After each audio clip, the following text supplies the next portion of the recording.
I'm Sophia Johnson, I'm in Year 9 and I am proud to be delivering to you the speech, Are We Growing into an Ever More Angry Society? Madam Chairman, ladies and gentlemen, trackie-clad youths in the park leaving hundreds of plastic bottles around the goalpost for 13-year-old ranting eco-warriors like me to pick up.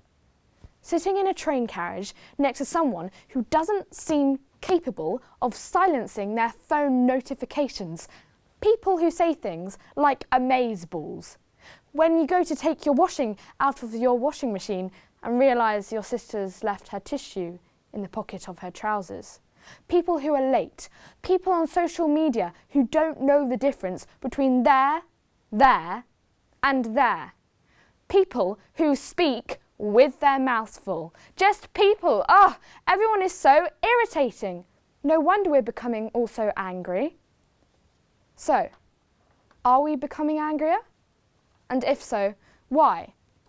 Well, maybe it's just that time of the century. Allow me to be a little less trivial with you and introduce to you cliodynamics. Developed at the start of the century by scientist Peter Turkin, cliodynamics plots historical events by a series of mathematical measures. You can see spikes of rage every 50 years. These include things like civil rights marches, suffragette movements, riots, world wars, protests, social movements, and you guessed it, we're in one right this moment. So, what's behind all this anger? Well, psychologists believe that behind anger is fear.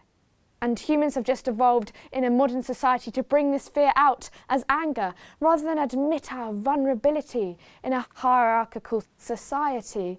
Obsessed with power, we can turn to anger as a means of dominating and regaining control.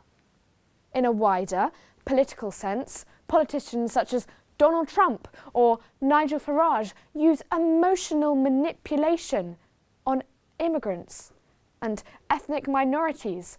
I would go as far, ladies and gents, as proposing that the fundamental political emotion is fear.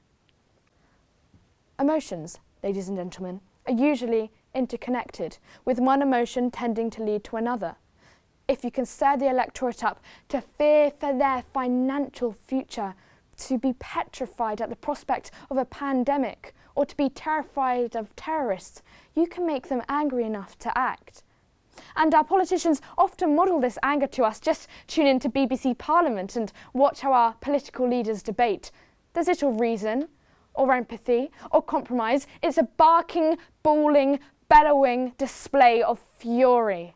It's designed to dominate, to ignite fear in the listeners and viewers. Politicians' projections of anger feeds us and steers us into becoming an ever more polarised country and helps to create an ever more angry society. As a 13-year-old just beginning her GCSE courses, another factor we must of course consider is the pressure. 73% of teachers believe that student mental health in the UK has worsened since the introduction of the reformed GCSEs. Do the roots of our ever more tense and more aggressive society lie in the expectations we place on young people to produce better grades, strive harder, work harder, earn more, do more, dream more, plan more? Organisations like CAMS, the Children and Adolescent Mental Health Service Organisation, are overwhelmed with children and young people who are suffering from mental health conditions like anxiety, social phobia, depression and post-traumatic stress disorder. And what do a huge percentage of these children and young people feel? Anger. Anger at being ignored, anger at not being understood, anger at themselves, anger at their abuser. And let us not forget, ladies and gents, the anger we all feel at the way anyone over 30 has treated the planet over the course of their lifetimes. Anger isn't all bad. Just think, where would we be now without the anger of Emmeline Pankhurst, Martin Luther King, Greta Thunberg? But let's be anger savvy, intelligent about our anger. Let's call out those politicians who exploit our intrinsic human nature to blame others. Let's reject those who stoke the fires of mental illness through placing unrealistic expectations on young people. And please, please learn the difference between there, and there. Thank you.